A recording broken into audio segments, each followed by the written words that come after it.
오늘은 바울의 유언적 명령이라는 제목으로 하나님 말씀 증거하겠습니다.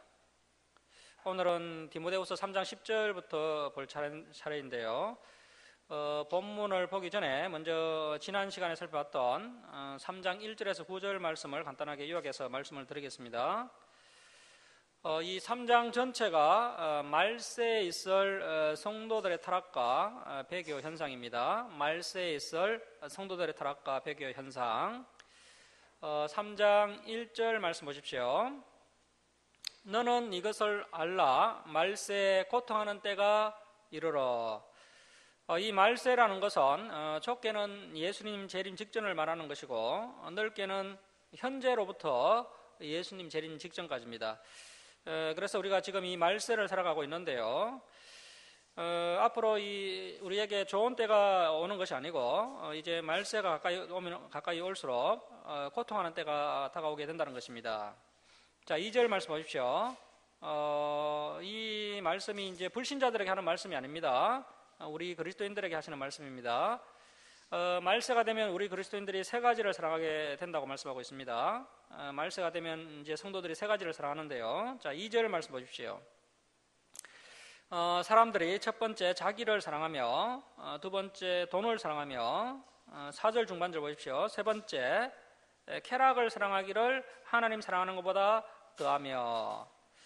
이것이 말세의 징후입니다. 이러한 모습이 나타나면 우리 정말 우리 주님께서 가까이 다가오셨구나라고 그렇게 깨달으시면 되겠습니다. 자, 4절 말씀 보십시오. 배신하며, 얼마나 또 배신을 잘하는지요. 또 조급하며, 또 참을성이 없습니다. 자만하며, 스스로 교만하고요. 쾌락을 사랑하기를 하나님 사랑하는 것보다 더하며.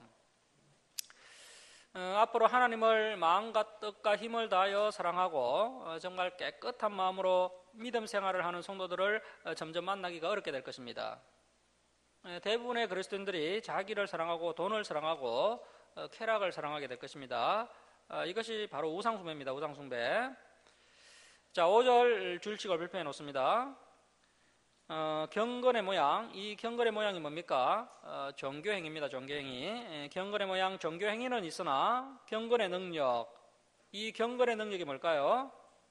하나님의 뜻대로 사는 능력입니다. 하나님의 말씀대로 사는 능력입니다. 경건의 실제적인 능력은 부인하니 이 같은 자들에게서 네가 돌아서라. 오늘날 성도님들이 종교행위는 아주 열심히 잘하고 있습니다.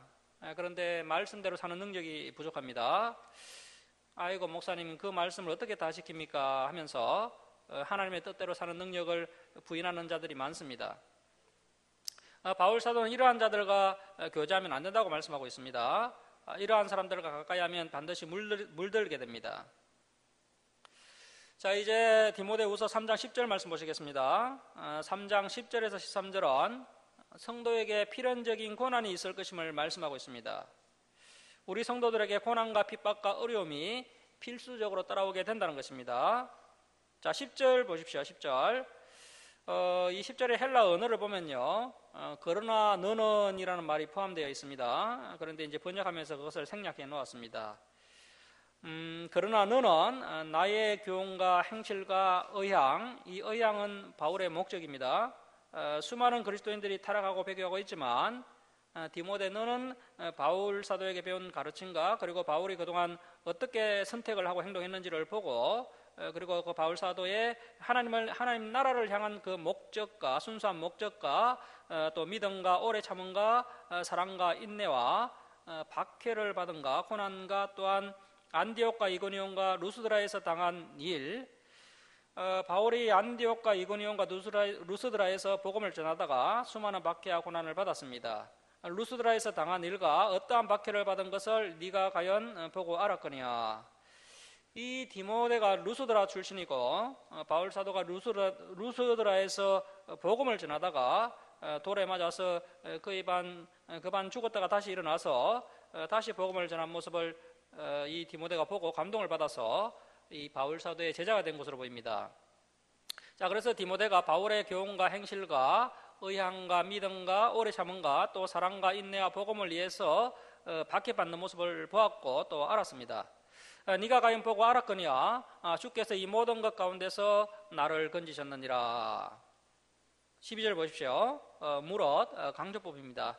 반드시 그렇다는 것입니다. 뭐 정도의 차이는 있을 수 있지만 성도들에게는 반드시 어려움이 있을 수밖에 없다는 겁니다.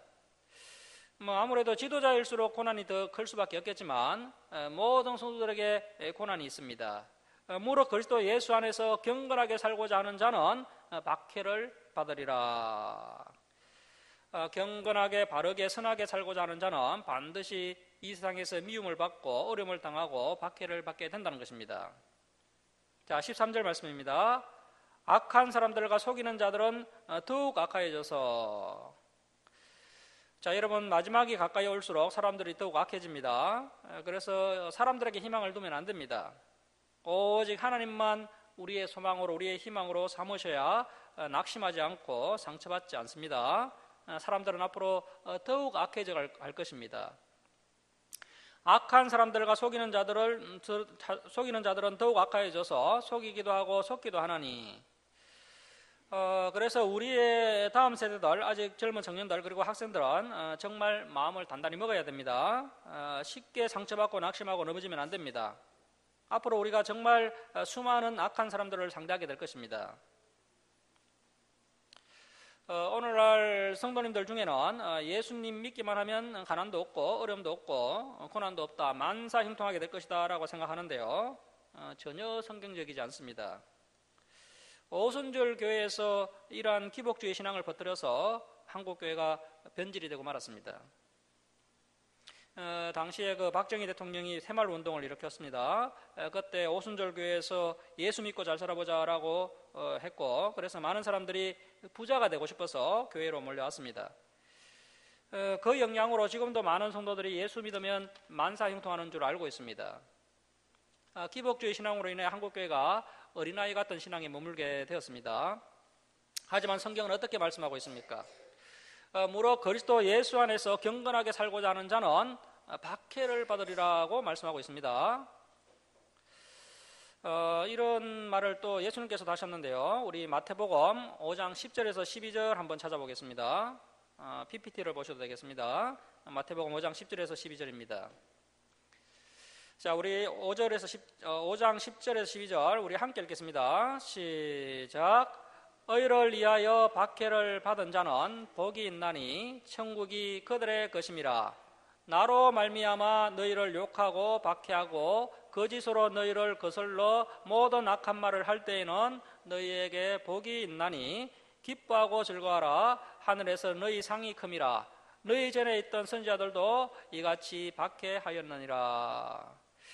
자, 그래서 우리 성도님들이 진리의 길로 갈 때 반드시 박해가 있고 또 어려움이 있습니다. 우리 주사랑교회 성도님들이 주사랑교회를 선택하고 나서 이 세상을 살아가는 것이 더 불편해지고 어려워졌다면 우리 주사랑교회가 그래도 건강한 교회입니다. 우리 교회를 떠난 성도님이 왜 우리 교회를 떠났는지를 이야기하는 것을 이제 전에 들었는데요.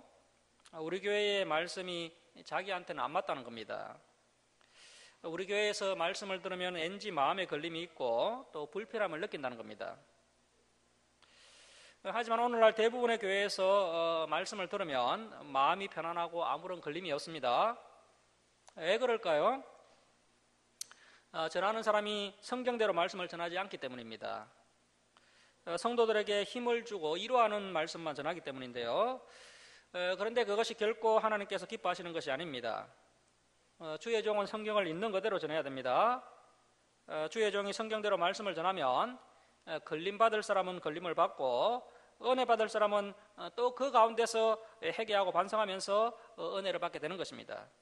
이것이 진정한 회복이 일어나는 것이고 이것이 진짜 하나님의 은혜이고 진짜 복을 받아 누릴 수 있는 길입니다. 자, 우리 한 군데 더 살펴보도록 하겠습니다. 요한복음 15장입니다. 요한복음 15장 17절에서 20절 우리 함께 읽겠습니다. 시작. 내가 이것을 너희에게 명함은 너희로 서로 사랑하게 하려 함이라. 세상이 너희를 미워하면 너희보다 먼저 나를 미워한 줄 알라. 너희가 세상에 속하였으면 세상이 자기의 것을 사랑할 것이라. 너희는 세상에 속한 자가 아니요 도리어 내가 너희를 세상에서 택하였기 때문에 세상이 너희를 미워하느니라. 내가 너희에게 종이 주인보다 더 크지 못하다 한 말을 기억하라. 사람들이 나를 박해하였은즉 너희도 박해할 것이요 내 말을 지켰은즉 너희 말도 지킬 것이라. 잘못 인용됐나요? 자, 글씨가 안 보여서. 이 말씀들은 예수님의 말씀이기 때문에 재론의 여지가 없습니다. 오늘날 강대상에서 수많은 목사님들이 거짓된 복음을 선포하고 있지만 그러한 말씀에 결코 현혹되면 안 됩니다.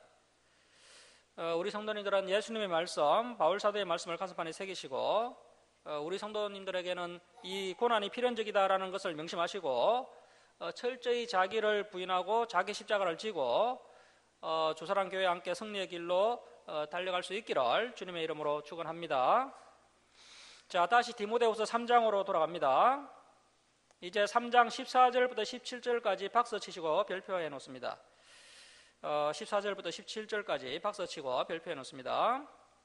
우리 성도들에게는 고난이 필연적일 수밖에 없는데요, 하나님께서 우리 스스로 그 고난을 다 해결하라고 하시지 않고 고난을 이겨내는 방법을 알려주셨습니다. 자, 그래서 여기에다가 고난을 이겨내는 방법이라고 적어 놓습니다. 고난을 이겨내는 방법. 자, 그런데 무엇으로 이 고난을 이겨낼 수 있습니까? 이 성경으로 우리가 고난을 이겨낼 수 있습니다. 그 무엇으로도 고난을 이겨낼 수 없습니다. 성경으로, 말씀으로만 이 고난을 이겨낼 수가 있습니다. 여러분, 우리가 일평생 성경에 창념해야 승리할 수 있습니다. 내가 과거에 성경 공부를 좀 해봤다, 그것으로는 절대 안 됩니다. 지금 현재 그리고 앞으로 성경에 창념해야 우리가 승리할 수 있습니다. 자, 14절 말씀 줄을 칩니다. 그러나 너는 배우고 확실한 일에 거하라. 자, 고난을 이길 수 있는 유일한 방법은 배우고 확신한 일에 일평생 거하는 것입니다. 배우고 확신한 일에 거하라. 너는 내가 누구에게서 배운 것을 알며, 바울에게서 성경을 배웠죠. 또 어려서부터 성경을 알았나니. 자, 이때 이 성경은요, 구약 성경밖에 없었습니다. 바울도 그렇고 디모데도 그렇고 어릴 때부터 구약 성경을 체계적으로 배웠다는 겁니다. 그 남유다 말기 요시야왕 때 말씀을 통한 종교개혁이 최초로 일어나게 되었지만 아쉽게도 실패로 끝나고 말았습니다. 하지만 그때 예레미야, 다니엘, 에스겔 같은 주의 종들이 말씀을 통해서 준비되게 된 것이 큰 성과였습니다. 자, 그래서 마지막 시대에 목숨을 걸고 복음을 전가한 주의 종들은 대개 어릴 적부터 성경을 배운 사람들입니다. 그래서 우리 당대에 이 주사랑교회가 크게 쓰임받겠다는 생각은 좀 내려놔야 됩니다. 우리 당대에 빛을 발하지는 못한다 할지라도 다음 세대를 말씀으로 잘 준비하는 것이 매우 중요합니다. 우리가 우리의 다음 세대들을 어려서부터 성경을 잘 가르쳐야 합니다. 그러할 때 우리 교회를 통해서 하나님의 구속사가 진행될 수 있는 것입니다. 자, 어릴 적부터 성경을 배운 디모데를 통해서 하나님의 역사가 진행될 수 있었습니다. 자, 또 어려서부터 성경을 알았나니 성경은 너로 하여금 그리스도 예수 안에 있는 믿음으로 말미암아 구원에 이르는 지혜가 있게 하느니라. 사람은 성경을 통하여서 구원에 이르게 된다는 것입니다. 성경을 통하여서 우리의 구원이 완성되게 됩니다. 자, 16절 말씀입니다. 모든 성경은, 이 당시에는 구약 성경이었지만 지금은 이제 성경 66권이 다 완성되었습니다. 그래서 이제 성경 66권으로 보시면 되겠습니다. 성경 66권은 하나님의 감동으로 된 것으로 교훈과 책망과 바르게 함과 의로 교육하기에 유익하니. 정말 그렇습니다. 이 성경 공부만큼 유익한 교육은 없습니다. 자, 이제 성경 교육의 목적이 나오는데요. 17절에 성경 교육의 목적이라고 적어놓습니다. 성경 교육의 목적. 혹시 여러분이 이 성경책을 단순히 지식 전달이나 지적인 욕구를 만족시키는 수단으로 생각하고 있다면 빨리 생각을 고쳐야 됩니다. 이 성경 말씀은 절대 단순한 지식 전달이나 지적 욕구를 만족시키기 위해서 우리에게 주신 말씀이 아닙니다. 자, 이 성경을 주신 목적, 이 성경 교육의 목적이 뭐냐면, 자, 17절 말씀 보십시오. 이는 하나님의 사람으로 온전하게 하며. 자, 첫 번째 성도들을 온전하게 되도록 하기 위해서, 흠이 없는 온전한 하나님의 사람이 되도록 하기 위해서 이 성경 66권을 우리에게 주신 줄 믿으시기 바랍니다. 자, 그래서 이 성경 교육은 끝이 없습니다. 우리 수사랑교회는 앞으로 성경 공부에 대해서만큼은 졸업장을 받을 수가 없습니다. 이 성경 교육은 졸업이 없습니다. 왜 그렇습니까? 흠이 없는 온전한 하나님의 사람이 되도록 하기 위해서 이 성경을 우리에게 주셨기 때문에 우리가 끊임없이 달려가야 하는 것이지, 이만큼 했으면 되었다 하는 순간 진리에서 멀어질 수 있습니다. 그래서 이 성경 공부는 끝이 없습니다. 100번 읽었다고 해서 그만 읽어도 되는 것이 아닙니다. 주의 율법과 계명과 주의 말씀은 일평생 주야로 읽고 배우고 묵상해야 합니다. 그런데 이것이 혼자 힘으로는 안 된다는 겁니다. 그래서 목회자가 필요한 것이고, 그래서 교회를 우리에게 주신 것입니다. 이는 하나님의 사람으로 온전하게 하며, 자, 두 번째, 모든 선한 일을 행할 능력을 갖추게 하려 함이라. 자, 그래서 성경을 주신 목적, 첫 번째, 성도들을 온전하게 하며, 두 번째는 모든 선한 일을 행할 능력을 갖추게 하기 위해서 이 성경을 주셨다는 것입니다. 우리 그리스도인들이 성령의 능력을 받았다고 해서 이적과 기적을 일으키려고 할 것이 아니라 성경을 열심히 배워서 모든 선한 일을 행할 능력을 갖추도록 해야 됩니다.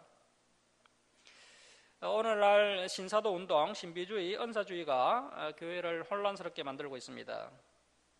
악하고 음란한 세대가 이적과 기적을 요구하는 것입니다. 우리는 성경에 기록된 이적과 기적이면 충분합니다. 예수님께서 성육신 하셔서 십자가에 죽으셨다가 부활하셔서 성천하셨고, 이제 때가 되어서 예수님이 다시 오실 그 이적과 기적이면 충분한 것입니다. 이제 그 어떠한 이적과 기적을 더 이상 기대하면 안 됩니다. 우리가 힘써야 할 것은 모든 선한 일을 행할 능력을 갖추도록 매진해야 됩니다. 자, 그래서 첫 번째, 흠이 없는 온전한 하나님의 사람이 되도록, 두 번째, 선한 일을 행할 능력을 갖추도록 하기 위해서 우리에게 이 성경을 주셨다는 것입니다. 이것이 성경 교육의 목적입니다. 그렇다면 성경을 이 정도 배웠으면 되었다, 이 정도 읽었으면 되었다, 그런 말을 하면 안 됩니다. 성경은 단순한 지식 전달 정도가 아닙니다. 바로 이 두 가지를 위하여서 하나님께서 우리에게 이 성경을 주셨다는 것입니다. 저 같은 목회자도 성경을 한 번에 다 정리하는 것이 매우 어렵습니다. 저 역시도 일평생 반복을 해야 됩니다. 자, 그렇다면 낮에는 열심히 일하고 주일에 잠깐 성경을 배우고 또 수요일에 잠깐 성경을 배우는 우리 성도님들은 어떠하겠습니까? 일평생 성경을 배워야 합니다. 그럴 때 온전하게 되어서 선한 일을 행할 능력을 갖추게 되는 것입니다. 이 말씀을 배우는 자리에 나오지 않고는 이러한 능력이 절대 생기지 않습니다. 자, 이제 4장 1절부터 8절은 바울의 유언적 명령입니다. 바울의 유언적 명령. 어떻게 보면 바울의 유언이라고 할 수가 있는데요. 바울이 후계자 디모데에게 마지막 유언을 하고 있습니다. 바울은 자신의 석방을 예견했던 1차 가택 연금 때와는 달리 2차 투옥 때는 자신의 죽음을 예견하면서 후계자 디모데에게 유언적 명령을 하고 있습니다. 자, 먼저 1절과 2절은 말씀 전파에 힘쓰라, 말씀 전파에 힘쓰라고 이야기하고 있습니다. 자, 여러분, 이것은 바울 사도의 명령일 뿐 아니라 예수님의 지상대명령과도 동일합니다. 우리가 다 아시는 말씀이지만 우리 마태복음 28장 18절 말씀 한번 찾아보겠습니다. 마태복음 28장 18절에서 20절입니다. 우리 화면 보시고 18절에서 20절까지 함께 읽겠습니다. 자, 시작. 예수께서 나와 말씀하여 이르시되 하늘과 땅의 모든 권세를 내게 주셨으니 그러므로 너희는 가서 모든 민족을 제자로 삼아 아버지와 아들과 성령의 이름으로 세례를 베풀고 내가 너희에게 분부한 모든 것을 가르쳐 지키게 하라. 볼지어다 내가 세상 끝날까지 너희와 항상 함께 있으리라 하시니라. 자, 예수님께서 말씀을 가르쳐서 지키게 하라고 명령하고 계십니다. 바울 사도도 동일한 명령을 하고 있습니다. 디모데후서 4장 1절 말씀 보시겠습니다. 하나님 앞과 살아있는 자와 죽은 자를 심판하실 그리스도 예수 앞에서 그가 나타나실 것과 그의 나라를 두고 엄히 명하노니. 자, 그래서 하나님 앞과 그리스도 예수 앞에서 나의 제자 디모데에게 엄히 명령하노니. 자, 2절 줄치고 발표합니다. 너는 말씀을 전파하라. 이것이 바울의 명령입니다. 말씀을 전파하라. 자, 여러분, 이 말씀이 뭡니까? 웨스트민스터 신앙고백서를 보면요, 하나님의 말씀은 신구약 성경이다 이렇게 되어 있습니다. 하나님의 말씀은 신구약 성경 66권입니다. 자, 너는 하나님의 말씀을 전파하라. 당시에는 문서화된 성경책이 구약 성경밖에 없었습니다. 구약 성경과 그리고 현재 바울을 통해서 하나님의 계시가 계속되고 있습니다. 그리고 또 사도들을 통해서 복음서가 지금 기록되고 있는 상황 가운데 있습니다. 자, 그런데 이제 오늘날은 완벽하게 성경 66권이 완성되었습니다. 그래서 이 성경 말씀을 전파하는 것이 이 목회자, 우리 성도들이 전념해야 할 일인 줄 믿습니다. 너는 말씀을 전파하라. 때를 얻든지 못 얻든지 항상 힘쓰라. 기회가 좋든지 나쁘든지 성경을 가르쳐야 됩니다. 제가 전에 이제 성경 강좌를 한다고 그 라디오에다가 광고를 냈는데요, 호응이 별로 없었습니다. 다른 교회 성도님 한 분이 성경을 배우고 싶다고 해서 그 한 분과 함께 성경 66권을 마친 적이 있습니다. 그래서 우리가 좋든지 나쁘든지 기회가 좋든지 나쁘든지 또 때를 얻든지 못 얻든지 항상 말씀 전파에 힘써야 됩니다. 나는 몇 명 이상 되지 않으면 성경을 가르치지 않겠다. 이것은 잘못된 것입니다. 때를 얻든지 못 얻든지 항상 힘쓰라. 범사에 오래 참은가. 자, 이 말씀을 전파할 때, 말씀을 사역을 할 때 가장 중요한 것은 범사에 오래 참아야 됩니다. 조금 해보고 호응이 없으니까 야, 나는 안 되는갑다 하면서 포기하면 안 됩니다. 범사에 오래 참아야 됩니다. 인내해야 훈련도 되는 것이고 복음도 전파되는 것입니다. 가르침으로 경책하며, 여기서 이 경책하며라는 헬라어가 엘렌크손이라고 해서요, 잘못을 알게 한다는 뜻입니다. 말씀을 전파할 때 단순히 지식 전달로 끝나면 안 됩니다. 간혹 어떤 성도님들은 그냥 옛날 이야기 하듯이 성경 이야기만 해주십시오 이렇게 요구하는 분들이 있습니다. 성경을 몰라서 그런 말을 하는 것입니다. 우리가 그동안 이 성경을 살펴봤지만 성경을 기록한 그 필자의 의도와 또 신앙관이 묻어나지 않는 성경책이 없었습니다. 성경 저자의 삶과 선택이 그대로 다 묻어납니다. 그래서 성경을 있는 그대로 전하게 되면 반드시 이 경책이 있을 수밖에 없습니다. 성도가 주일 예배도 안 드리고 헌금도 제대로 안 드리고 성품도 엉망이고 그 어떠한 선한 일도 성부가 삶에 나타나지 않고 있는데 그냥 지적인 욕구만 만족시켜 주어서 그 사람을 더 교만하게 만들면 더 지옥 자식을 만드는 것입니다. 반드시 하나님의 말씀을 통해서 잘못을 깨닫도록 해야 합니다. 물론 잘하고 있으면 아무런 끄리낌이 없겠죠. 하지만 잘하고 있는 사람이 얼마나 되겠습니까? 저를 비롯하여서 우리 성도님들이 다 부족하고 잘못하고 있는 부분들이 분명히 있을 것입니다. 그래서 우리가 이 말씀을 배울 때마다 우리가 잘못하고 있는 부분들을 깨달아야 됩니다. 우리의 부끄러움이 나타나야 됩니다. 자, 계속 보시면 경계하며, 이 경계하며라는 헬라어가 에피티메손이라고 해서 잘못을 책망하는 겁니다.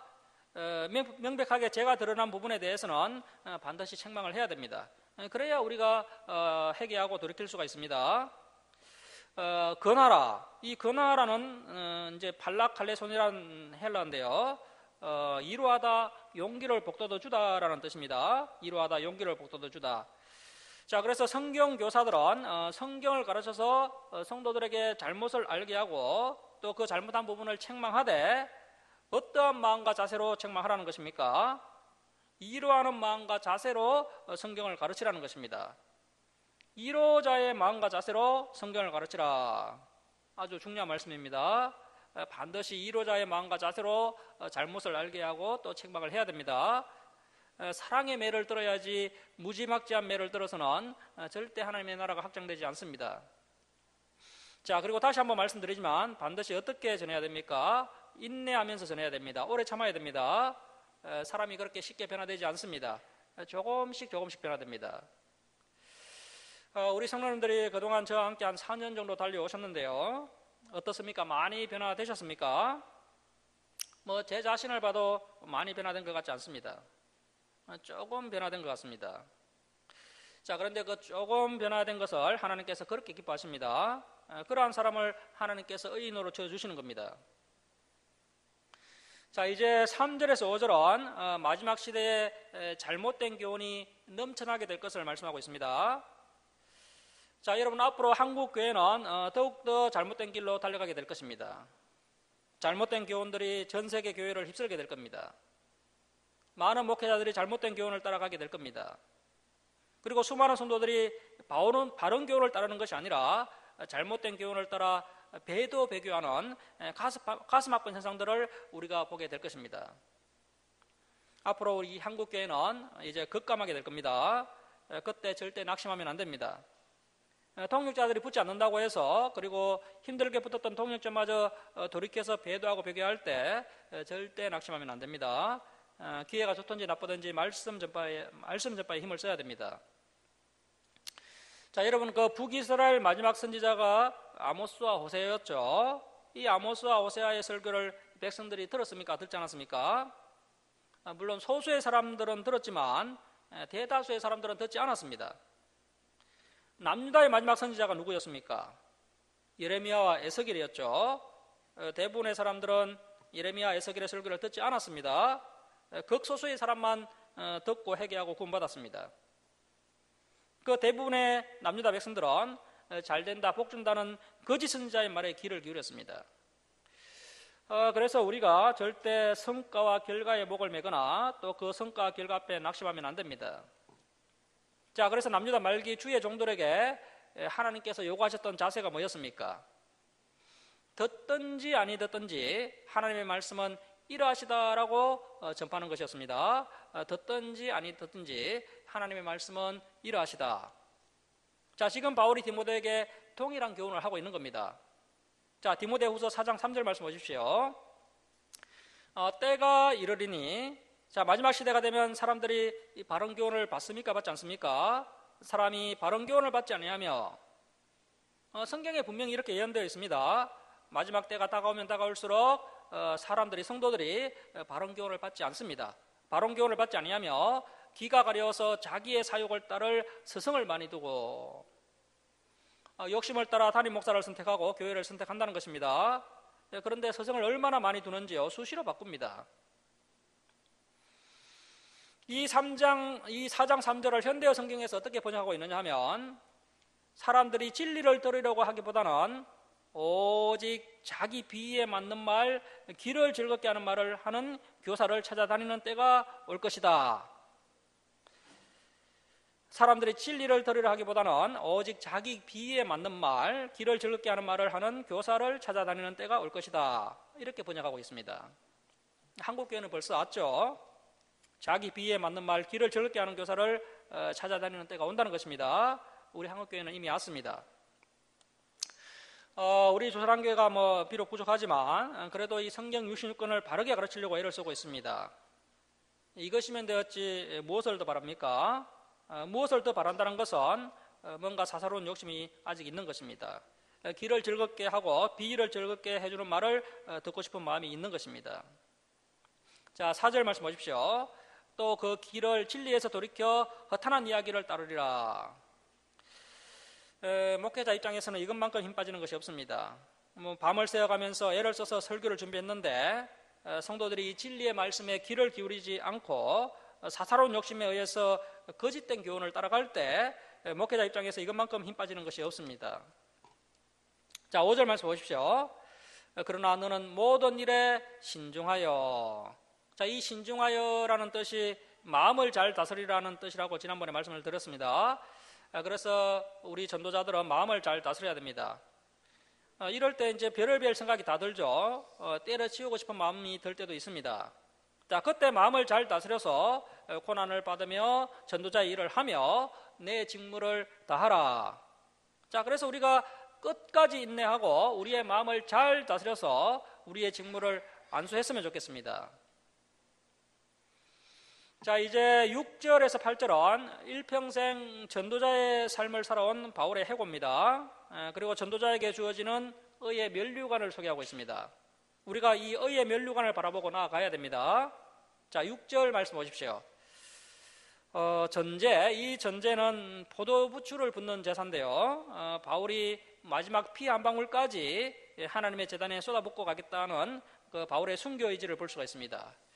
전제와 같이 내가 벌써 부어지고 나의 떠날 시각이 가까웠도다. 이제 바울은 자신의 죽음을 직감하고 있습니다. 자, 7절 말씀 보십시오. 나는 선한 싸움을 다 싸우고, 새 번역 성경을 보면 다 싸우라고 번역하고 있습니다. 자, 그래서 우리가 다 싸워야 됩니다. 이만큼 싸웠으면 되었다. 이제 나를 위해서 싸우고자 하는 순간 우리가 진리에서 멀어지게 됩니다. 솔로몬이 그렇게 했다가 타락을 했습니다. 자, 그래서 우리가 다 싸워야 합니다. 다 싸우고 나의 달려갈 길을 다 마치고 끝까지 마치고 끝까지 믿음을 지켰으니, 한 10년, 20년 해보고 안 되겠다 하면서 나를 위해서 살면 실패하는 겁니다. 끝까지 싸우고 끝까지 달려갈 길을 달려가고 끝까지 믿음을 지켜야 합니다. 자, 8절 말씀입니다. 이제 후로는 나를 위하여 의의 면류관이 예비되었으므로. 자, 이 의의 면류관은 목회자에게만 예비된 면류관이 아니고요, 전도하는 모든 전도자에게 예비되어 있는 면류관입니다. 이 전도자에게 반드시 상급이 있다는 것입니다. 면류관에 예배되어 있다는 것입니다. 면류관에 예배되었으므로 주 곧 어려우신 재판장이 그날에 내게 주실 것이며 내게만 아니라 주의 나타나심을 사모하는 모든 전도자에게 도니라. 자, 그래서 이 의의 면류관을 목회자와 성도들에게 주시는 것이 아니고요, 열심히 전도한 전도자에게 주시는 겁니다. 끝까지 승리한 전도자, 때를 얻든지 못 얻든지 성경 유실권을 전파한 전도자는 이 의의 면류관을 바라보면서 나아가라는 것입니다. 자, 이제 9절에서 18절은 바울의 개인의 부탁입니다. 바울 개인의 부탁. 너는 어서 속히 내게로 오라. 노사도 바울이 죽음을 앞두고 디모데를 많이 보고 싶어 합니다. 그래서 디모데에게 빨리 로마로 오라고 이야기하고 있습니다. 자, 10절 말씀 보시면 데마는 이 세상을 사랑하여 나를 버리고 데살로니가로 갔고. 자, 우리가 골로새서와 빌레몬서에서 이 데마의 문안 인사가 언급되어 있는 것을 보았습니다. 그러니까 골로새서 빌레몬서를 쓸 때까지만 해도 이 데마가 바울 곁에서 바울을 잘 도와주고 있었습니다. 그런데 데마가 그 이후에 이제 세상을 사랑하여서 떠났다는 것입니다. 앞으로 저와 여러분도 이러한 일들을 겪을 수 있습니다. 그레스게, 이 그레스게는 여기만 등장하는 인물입니다. 그레스게는 갈라디아로, 디도는 그레데 교회 담임 목사였죠. 이 디도는 달마디아로 갔고, 이 달마디아는 로마 동쪽에 있는 지역입니다. 그레스게와 디도는 전도를 하기 위해서 파송이 된 것입니다. 자, 11절 말씀 보십시오. 누가만 나와 함께 있느니라. 현재 사형수가 수감되는 로마 마멘틴 감옥에 이 바울이 수감되어 있는데, 그때 누가가 바울 곁에서 보필을 하고 있는 것입니다. 네가 올 때 마가를 데리고 오라. 이 마가가 마가복음의 저자 마가 요한입니다. 그가 나의 일에 유익하니라. 마가에 대한 바울의 입장이 변화되었습니다. 마가가 바울과 바나바와 함께 1차 전도 여행을 갔다가 중도에 이탈을 하게 되죠. 그래서 2차 전도 여행 때 마가를 다시 데려가는 문제로 바나바와 바울이 심하게 다투고 결별까지 했습니다. 그 이후에 이 마가는 베드로와 함께 로마에서 복음을 전했습니다. 마가가 많이 성장을 해서 주님께 충성을 했고, 그래서 바울이 마가에 대해서 좋게 여겼던 것 같습니다. 바울은 자신이 하고 있는 복음 사역에 마가가 필요하다고 이야기하고 있습니다. 바울은 감옥에 갇혀서 죽음을 앞두고 있음에도 불구하고 하나님 나라 확장을 위해서 고민하고 있습니다. 자, 12절 말씀 보십시오. 두기고는 에베소로 보내었노라. 자, 그러면 이 디모데후서를 누가 들고 간 것입니까? 디모데후서를 두기고가 에베소 교회 담임 목사 디모데에게 가져가서 전달을 한 것입니다.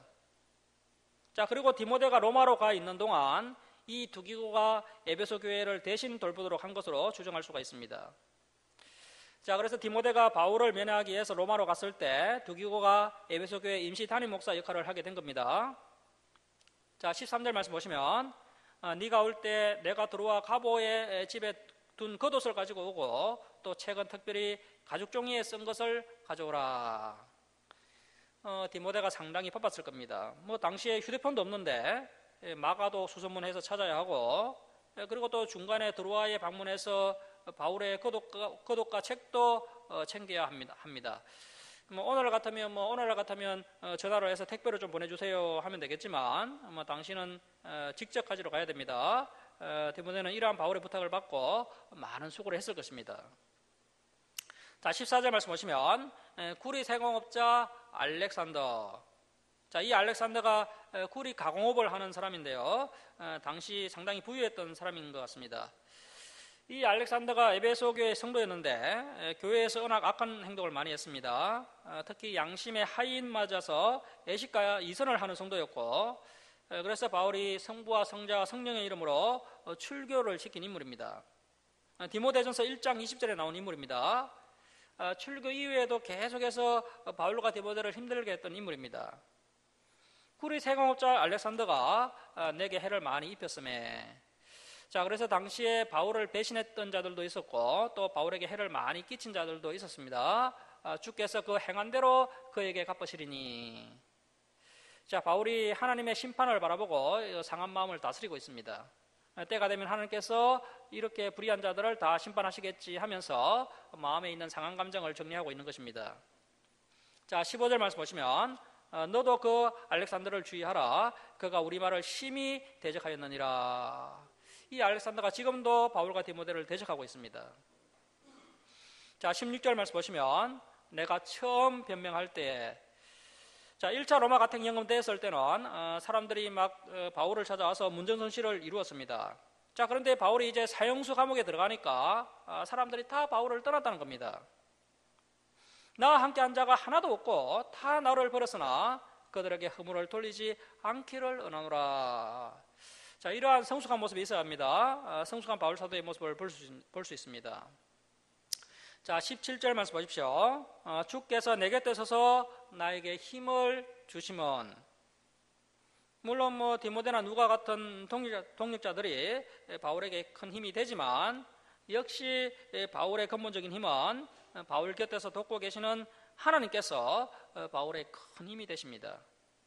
주께서 내 곁에 서서 나에게 힘을 주시면 나로 말미암아 선포된 말씀이 온전히 전파되어 모든 이방인이 듣게 하려 하심이니 내가 사자의 입에서 건짐을 받았느니라. 바울이 하나님의 도우심으로 여러 번 큰 어려움에서 건짐을 받았다는 것입니다. 자, 18절 말씀에 주께서 나를 모든 악한 일에서 건져내시고 또 그의 천국에 들어가도록 구원하시리니. 이걸 바라보면서 고난을 이겨나가야 합니다.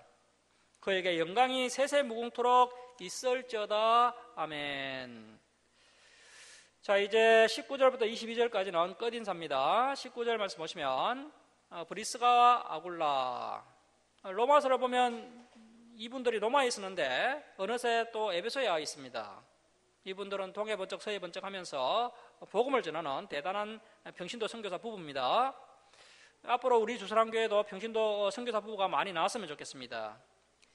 브리스가 아굴라와 및 오네시보로의 집에 문안하라. 자, 이 오네시보로는 디모데후서 1장에서 보셨던 것처럼 현재 이 오네시보로가 로마에서 바울을 돕고 있습니다. 그래서 지금 오네시보로는 로마에 있고요. 그 오네시보로 가족에게 문안 인사를 전해달라고 바울이 부탁하고 있습니다. 자, 20절 말씀 보시면 에라스도. 이 에라스도는 공무원이었습니다. 고린도시 재정관리 공무원이었는데요. 이분이 이제 더 가치 있는 일을 위해서 공무원 생활을 정리하고 전도자의 직무를 감당하고 있습니다. 이 에라스도는 고린도에 머물러 있고 고린도에서 전도자의 사명을 감당하고 있습니다. 드로비모. 이 드로비모는 예루살렘의 구제헌금을 바울 사도와 함께 전달했던 인물입니다. 바울과 함께 예루살렘 시내를 거닐었던 인물이 드로비모인데요. 그때 유대인들이 바울이 이방인 드로비모를 데리고 성전에 들어갔다라는 누명을 씌웠었죠. 그 드로비모입니다. 자, 그 드로비모는 병들어서 밀레도에 두었노니. 자, 여러분 사역자가요 병이 들 수도 있습니다. 그래서 무조건 병들었다고 해서 하나님께서 나를 사랑하지 않는다 하면서 낙심하면 안 됩니다.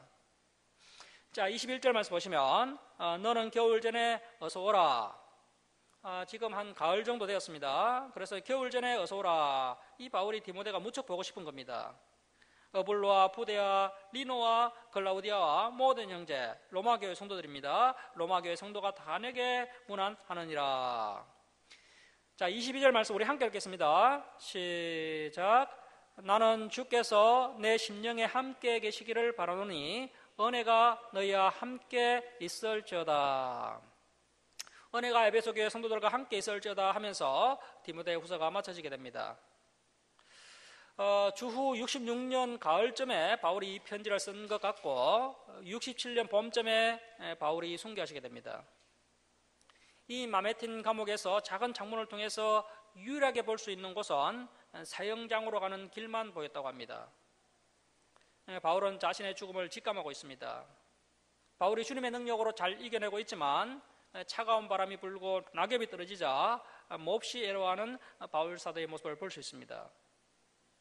이 바울 사도의 보고 싶다는 이 편지를 디모데가 받고는 아마 몹시 서둘러서 불이 났게 들어와 가보 집사님 댁에 들러서 거독과 가죽책을 챙기고 또 마가를 수소문해서 바울 사도를 함께 찾아 뵈었을 것입니다. 자, 그래서 에베소에 있던 디모데가 드로아에 가서 챙길 것들 챙기고 또 수소문해서 마가를 찾아서 배를 타고 지중해를 건너서 로마까지 간 것입니다. 만만치 않은 길이죠.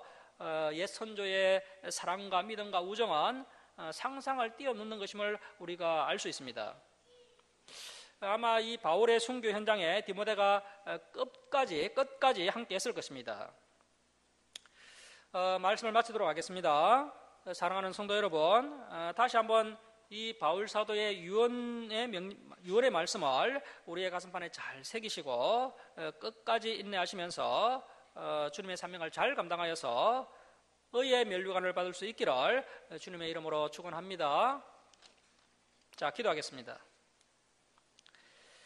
사랑의 하나님 아버지, 디모데 후서를 잘 마치게 하심을 감사드립니다. 바울 사도와 디모데의 만남과 아름다운 동력을